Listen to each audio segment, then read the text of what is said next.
রাদিয়াল্লাহু তাআলা আনহু তিনি বলেন যে একদিনকার ঘটনা, এই হাদিসটা ইমাম বুখারী কোট করেছেন, হাদিস নাম্বার 5999 নম্বর হাদিস। তিনি বলছেন একদিনকার ঘটনা, আমরা সকলেই আল্লাহ নবীর কাছে বসে আছি, হঠাৎ করে যুদ্ধবন্দী মানে যুদ্ধের সময় কিছু লোককে বন্দি করে রাখা হতো, সেই যুদ্ধবন্দী লোক কিছু আল্লাহ রসুলের কাছে আসলো।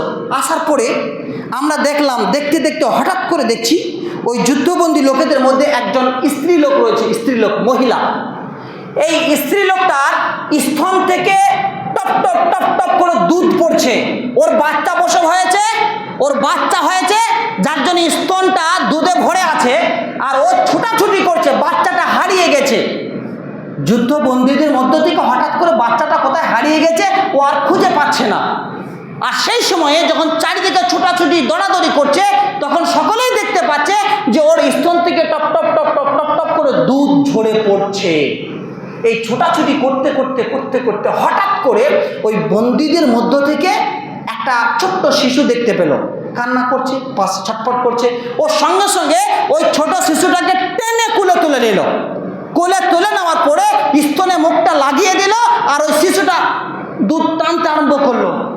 এইটা দেখে সঙ্গে সঙ্গে আল্লাহ রসুল সাল্লাল্লাহু আলাইহি সাল্লাম তিনি সাহাবাদেরকে বললেন, ওগো সাহাবারা শোনো, এই যে মহিলাটাকে তোমরা দেখলে, আচ্ছা তোমরা বলো তো দেখি, তোমরা বলো, এই মহিলাটা নিজের সন্তানকে আগুনে নিক্ষেপ করতে পারে? প্রশ্ন করলেন আল্লাহ রসুল, সাহাবাদেরকে প্রশ্ন করলেন, এই স্ত্রী লোকটা নিজের সন্তানকে আগুনে নিক্ষেপ করতে পারে?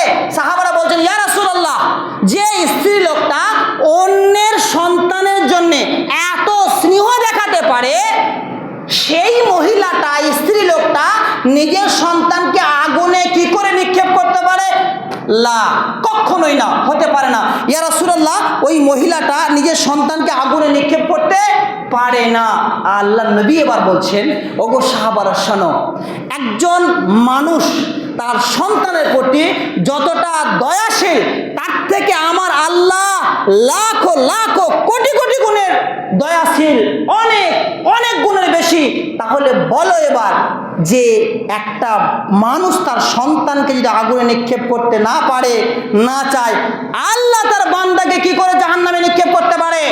99টা রহমতকে নিয়ে আল্লাহ কিয়ামতের মাঠে উপস্থিত হবেন, হাজির হবেন। অতএব আমাদের প্রত্যেককে লক্ষ্য রাখতে হবে, আশা করতে হবে, আশাবাদী হতে হবে, আমরা আল্লাহর দয়া পাবই। অতএব আমাদের প্রত্যেককেই আল্লাহর কাছে আসতে হবে, আল্লাহর ঘরে আসতে হবে, ক্ষমা চাইতে হবে, তওবা করতে হবে। আল্লাহ ক্ষমা করার জন্য প্রস্তুত। ব্রাদার ইসলাম, এই হাদিসটা থেকে বোঝাতে চাইলেন আল্লাহ নবী সাল্লাল্লাহু আলাইহি সাল্লাম, তিনি বললেন যে একজন মানুষ, ওই যে আমি প্রথমে বলেছি, একটা রহমত ভাগ করে দেওয়া হয়েছে, তাতেই বাপ তার সন্তানকে আগুনে নিক্ষেপ করতে পারছে না, মা তার সন্তানকে আগুনে নিক্ষেপ করতে পারছে না। 99টা রহমত আল্লাহর কাছে আছে। আপনি আমি পারছি না, আমাদের দুর্বল, আমাদের সময় নেই, আমরা আল্লাহকে চিনি না, জানি না, বুঝি না, মসজিদে আসি না, আল্লাহকে ডাকি না, তা আমাদের কি হবে? আমরা কি করে পাড়া পাবো? আমরা কি করে পেরোতে পারবো? ব্রাদার ইসলাম, প্রত্যেকটা মানুষের কাছে আমার অনুরোধ যে আমরা পাপ করেছি বলে দেখবেন কিছু মানুষ মনে করে থাকে যে আমি পাপী, আমি একজন পাপ। অনেক আমাদের গ্রামে আছে, আমি কতজনকে বলেছি চলো নামাজ পড়তে গেলো, তখন সে উত্তর দিয়েছে আমাকে, আমি যা পাপ করি, যা কাজ করি, তাতে যে কিছু হবে না। আমি তাদের উদ্দেশ্যে বলতে চাই, আল্লাহর কাছে যখন আপনি তওবা করবেন, ক্ষমা চাইবেন, আল্লাহ আপনার পাপটা দেখবে না। আপনি কি পাপ করছেন সেটা আল্লাহ দেখে না, আপনি কি বলছেন আল্লাহ সেটা দেখে।